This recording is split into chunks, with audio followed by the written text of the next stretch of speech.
এটা হচ্ছে রাঁধুনি বিরিয়ানি মশলা। আমার রাঁধুনি প্রোডাক্টের মধ্যে সবচেয়ে পছন্দের মশলা এটা। আর আমি শানের বিরিয়ানি মশলাটা দিয়েও খেয়ে দেখেছি, এটা আমার ভালো লাগতো, কিন্তু যখন আমি রাঁধুনিটা ইউজ করলাম তখন আমার কাছে আসলে সত্যি কথা বলতে এটাই সবচেয়ে বেস্ট মনে হয়। আর এটার প্রাইসটা আমি বলে দিই। এটার প্রাইসটা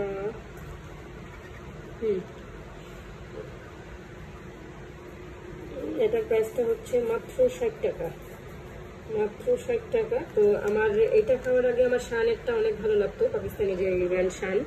তো এটা খাওয়ার পরে আমি আসলে অন্য কোনোটাই, অনেক ধরনের মশলাই আমার দিয়ে বিরিয়ানি খাওয়া হয়েছে, কিন্তু এইটা আমার কাছে মনে হয় যে 1 নাম্বার। এইটার টেস্ট মানে অন্য কোনোটার সাথে কম্পেয়ার করা যায় না, সবচেয়ে বেস্ট এটা। আমি জানি না, যারা যারা খেয়েছেন কম্পেয়ার করলে বুঝতে পারবেন যে এইটাই সবচেয়ে মজা।